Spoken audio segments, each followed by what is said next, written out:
nyo itong banat ni Bayani, mga pre.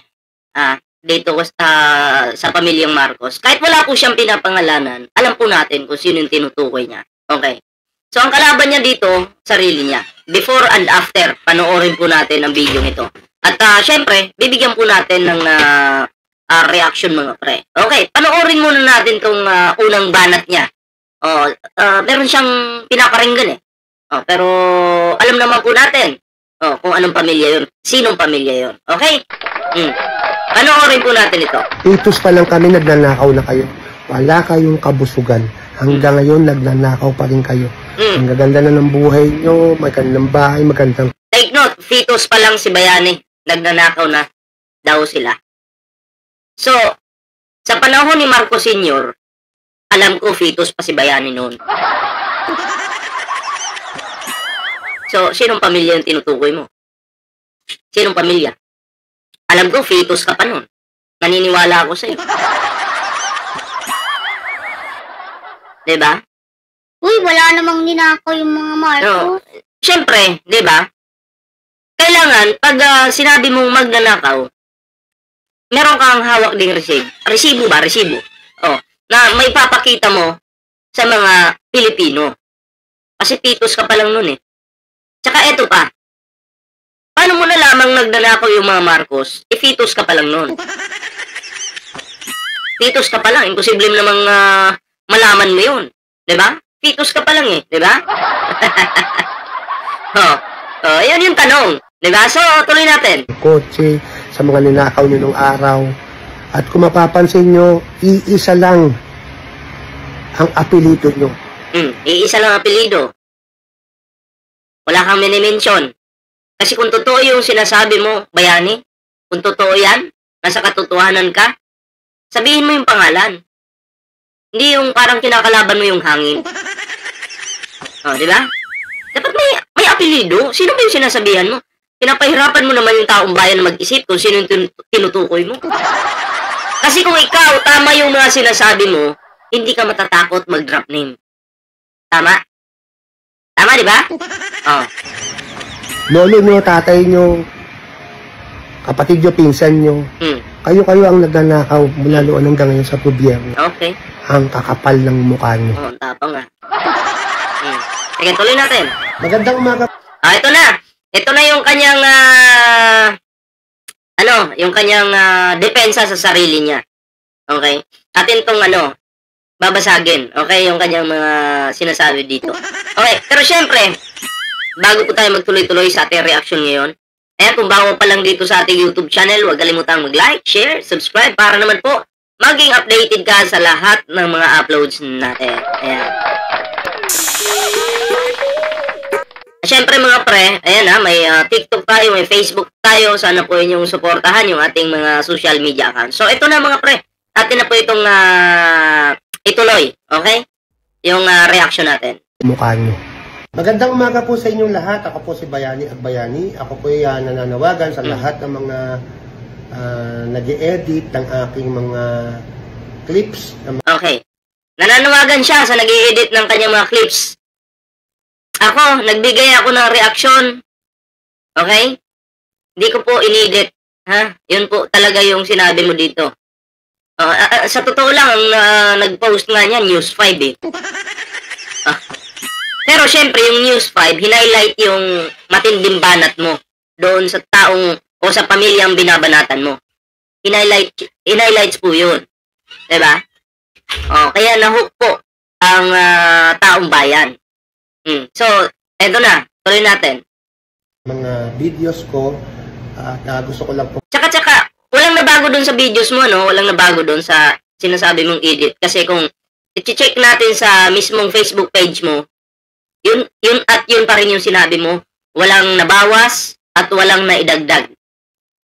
Yun pa rin yung sinabi mo doon. Ng aking mga clips, ng mga videos ko. At gusto ko lang pong iparating sa inyo pong lahat na wala po akong kinalaman doon. At wala po akong partisipasyon sa anumang kanilang ginagawa. Okay, wala kang partisipasyon. Wala naman siguro nagsasabi na ikaw ay nagkaroon ng partisipasyon sa grupo na yan para siraan ang grupo na to. Wala namang may sabi ng ganun eh. 'Di ba? Wala namang may sabi. Ako babad ako sa social media.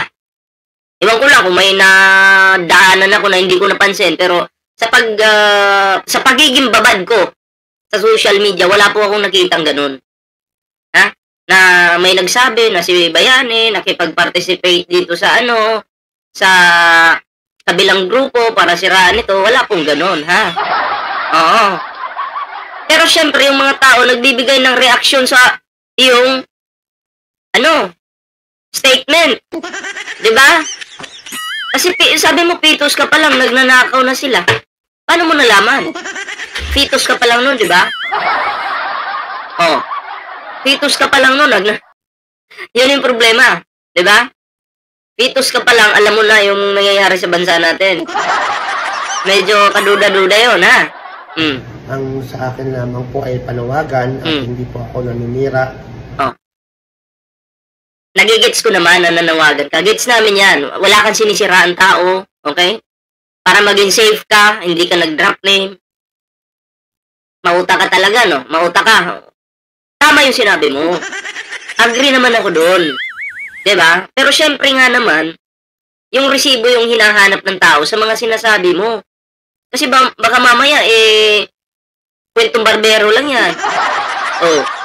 Kung totoo yung sinasabi mo, asan yung resibo? Gusto namin makita. Hindi naman porket artista ka, maniniwala na kami sa'yo. Ebidensya pa rin yung kailangan. Tama, di ba? Tama? Tuloy natin. Kanino man, wala pa akong binabanggit na pangalan. Wala kang binabanggit na pangalan, pero nung fetus ka pa, sino yung presidente nun? Sino? Si Marcos Sr. Kung hindi ka pa man ng fetus nun, kung hindi ka pa fetus nun, bata ka pa nun. Diba? Dalawa lang yan. Bata ka pa o fetus ka pa. Nasa dalawa lang po yan. Diba? So, kaninong pamilya yung tinutukoy mo? Kung i-analyze po yan ng mga Pilipino, ang tinutukoy Marcos. Ang pinaparinggan mo. Wala kang minimension na pangalan, pero ang mga tao kasi matatalino eh. Iisipin na lang, fetus si Bayani, sino bang presidente nung fetus pa siya? Si Marcos Sr. pala. Diba? Ang sa akin lang po ay ang realidad at tunay na nangyayari sa ating bayan. Wala po akong gustong... Alam mo, Bayani, kahit sino naman maging presidente ng Pilipinas, may magnanakaw pa rin. Kasi, hindi naman... Kumbaga, yung nakapalibot sa presidente, hindi po loyal yan sa presidente. May mga traidor dyan na pasimpleng nagnanakaw. Diba? Meron at meron yan, hindi mawawala yan. Sus Mariusip naman. Oo. Tumbukin pangalan. Kung sino man po ang nagtutumbok ng pangalan at naninira sa pamilya ng sino man, ng Marcoses o ng mga Duterte o kanino man po, wala po akong kinalaman doon. Wala kang kinalaman kasi wala kang pinangalanan. Totoo naman yun. Diba? Pero yung tinutukoy mo, kilala ng mga Pilipino. Anong gusto mong sabihin dyan? Ginagawa mong tanga yung mga Pilipino? Ginagawa mo kaming tanga. Dahil wala kang tinutukoy, wala ka ng kasalanan. Okay, sige. Pero paano yung mga nakarinig dun sa yung mga sinasabi sa statement mo, di ba? Ginagawa mo silang tanga. Kasi yung iba naniniwala sa'yo. May nagko-comment pa nga sa'yo eh. Oo, Duterte lang talaga malakas. Walang hiya talaga yung mga Marcos na yan. O di ba? Ibig sabihin na auto mo sila. Ibig sabihin na auto mo sila. Di ba? Ayun yung tanong. Na-auto mo sila. Mariusip naman. Hindi po ako kasama para sa mga videos ng paninira. Ako lamang po ay nagsasalita bilang ako po ay isa sa mga sambayanan na nakikiusap. Nakikiusap. Okay? Pero yung pamilyang yun, ginajudge mo na. Hindi ka nakikiusap dun eh. Gina-judge mo sila kahit wala kang pinapangalanan. Gina-judge mo sila doon. Ito yung opinion ko lang naman, okay? Gina-judge mo sila. Na sila, pitos ka pa lang, nagnanakaw na sila. Diba? Nakulong ba sila?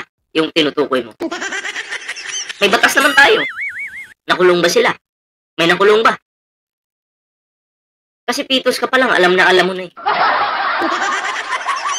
Diba? Ang pagbabago para sa ating bansa. Maraming salamat po. God bless you po at mabuhay po ang Pilipinas. Well, nire-respeto naman natin yung yung sinasabi ni Bayani, okay? Nirespeto natin 'yan. Kaya nga lang sa mga niya dito, sa napansin ko sa video na 'to, dinideny niya po lahat na walang ganun. Wala naman talaga siyang pinangalanan eh. Ang tanong, sino yung nabula mo? Sino yung nauto mo? Eh di yung mga viewers mo. Tama, di ba? Sa video mo na 'yon. Sa video mo na 'yon, Bayani, talagang may mga doon, may mga Pilipino, okay? May mga Pilipino na napaniwala mo. Okay? Na sinasabi nga nila na ang pamilyang Marcos daw ay talagang nagnanakaw. Ayon sa kanila 'yan, 'di ba? At ang pinagbabasihan nila yung yung video mo, 'di ba? May video ka eh. O tingnan natin dito yung mga comments. Okay? Tingnan natin yung comments ha. O magbasa po tayo ng comments dito kay sa video po ni Bayani. Okay? O basahin po natin ito para klaro lang tayo ba. Okay? Nang dahil dun sa video mo, ang nababash, pamilya ng mga Marcos. 'Di ba? Kasi parang nadja-judge kasi dito sa video mo yung pamilya ng mga Marcos kahit wala kang binibitawang pangalan, wala kang mini-mention na pangalan, 'di ba? Hanap tayo dito. Dapat talaga ipatupad na 'yan para matigil ng mga nagnanakaw sa gobyerno. Tama naman 'yon. Agree naman ako doon. Ano pang sabi dito? Tama po, idol, kaya po yan lumalala ang pagnanakaw sa kaban ng bayan kasi walang batas na pinapasa sa Senado. Madagdagan ang parusa sa mga napatunayang magnanakaw sa kaban ng bayan, hindi kasi sila natitinag sa plunder kasi naman sila suhulan ng batas. I-all nga natin ito. Ayan. Okay, view comments tayo.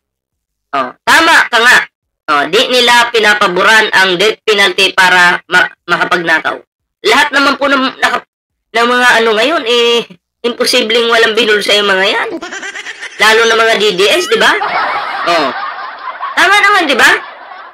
Gusto ko yan kasi, kaso ayaw ng mga yan kasi masisilaw sila. Tinood yun, Bayani, kumusta ka, idol? Kumustahan naman yan. Hanap tayo ng Kasi doon sa, ito marami pong DDS na nag-react dito, nag-re-upload. Okay? Talagang nagagamit ko ang video nito para masira po ang ating Pangulo. Okay? Grabe ang kasamaan talaga mga DDS na to. Talagang sagad sa buto. Asa na yung dito? Kana nindot na para hurot ang mga kawatan. Dapat bitay jud. Nako naman, mga ka-farmer, talagang walang utak yung tao gumawa niyang matakaw na pera. Haba. Okay? Lakas mo magsabi noong butuhan na endorso ka sa BBM. Sa BBM Sara. Sarili mo muna baguhin mo bago ka magsabi. May punto naman siya. In-endorso mo pala yung isa dyan. Yung dalawa. BBM Sara. Yung isa traitor, yung isa tapat sa bansa. In-endorso mo pala eh. Bihira ka naman. In-endorso mo pala. Kung noong pitos ka pa lang, alam mo na nagnanakaw na yung mga yan, bakit mo in-endorso? So, lahat pala ng mga, alam mo lahat ng sinasabi mo dito, wala lang, trip mo lang siguro.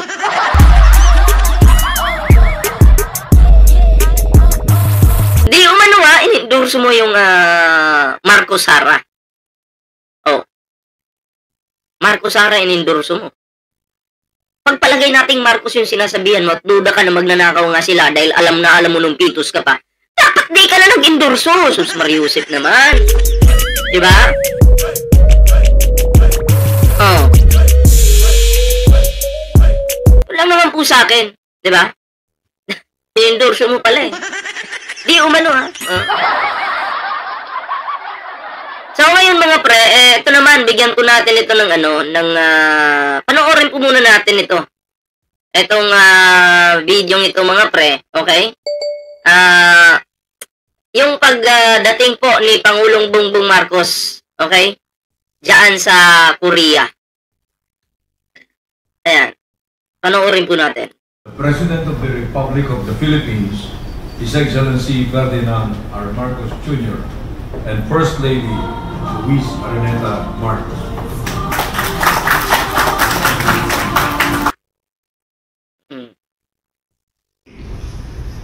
Related activities upon the invitation of President Lee Jae-myung. We must recognize the immense economic gravity of the APEC region. It accounts for nearly 46% of global trade in goods and commercial services and generates roughly 61% of the total global GDP.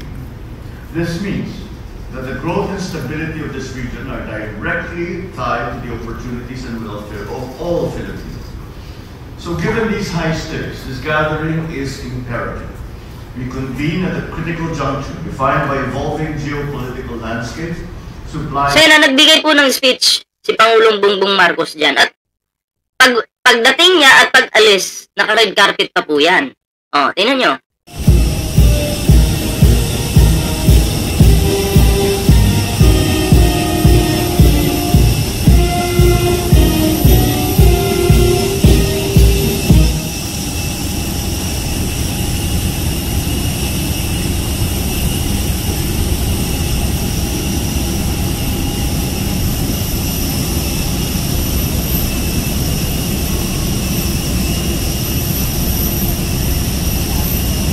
So, ayan mga pre, ito po yung ating pag-uusapan ngayon, okay?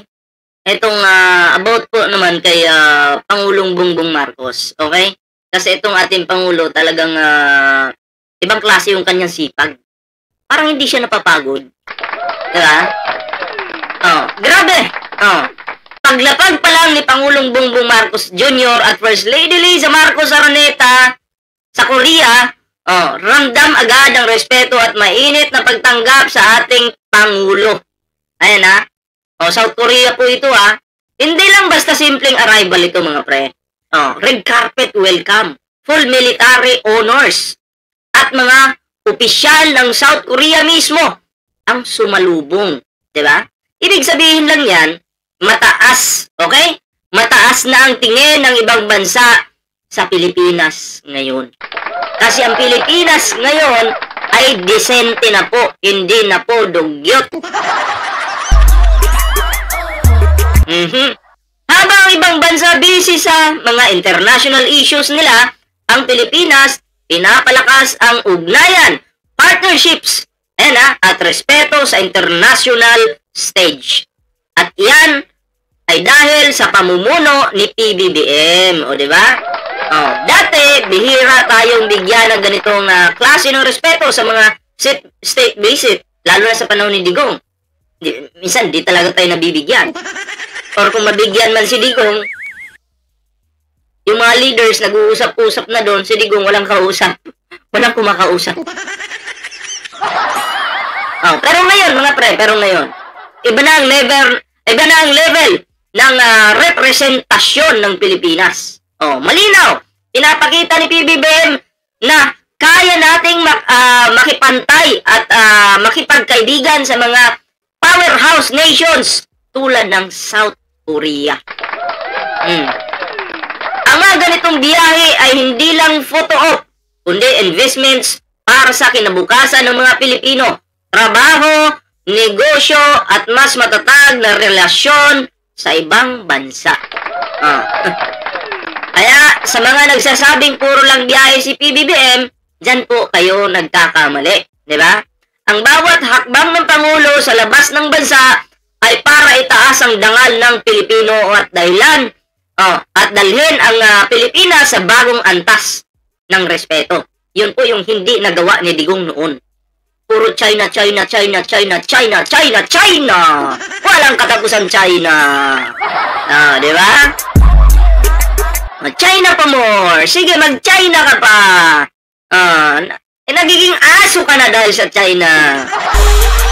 Nagiging mukha ka ng aso dahil sa China. May tali ka na sa leeg. Ginawa kang apakdog. Diba? Pero si PBBM, iba't ibang bansa po. Mag-travel-travel man yung ating Pangulo, pero trabaho po yung ginagawa at makakabuti po sa ating bansa. Okay? Ganun po yun. Hindi po droga yung pinapasok ng ating Pangulo sa Pilipinas. Trabaho po. Negosyo. Nanghihikayat po na may mamuhunan po dito sa ating bansa para magkaroon tayong trabaho. Pero sa panahon ni Digong, sa 6 years niya, puro droga po ang laman ng Pilipinas. Magkano yung nahulin droga sa loob ng 6 years? Halaga, 12 billion plus lang. Pero si PBBM, times 4, mahigit pa. Saan ka pa? Partida, magpo 4 years pa lang yung Pangulo, ayun yun. Yun yung problema sa inyo. Di nyo kaya yung Pangulo, mahiya kayo. Manalamin kayo. Wag masyadong makapal yung mukha. Masyado kang halata. Anyway, yun lang yung ating reaction sa video ito mga pre. Pero syempre, bago po tayo magtapos sa ating reaction ngayon, kung bago pa lang dito sa ating YouTube channel, huwag kalimutan mag-like, share, and subscribe para naman maging updated ka sa lahat ng mga uploads natin. Syempre, kita-kits po tayo sa susunod na video. Ayan, may TikTok, Facebook po tayo. Sa mga bagong subscribers, maraming salamat po. Ingat po lahat. Kita-kits po sa next video. Ingat.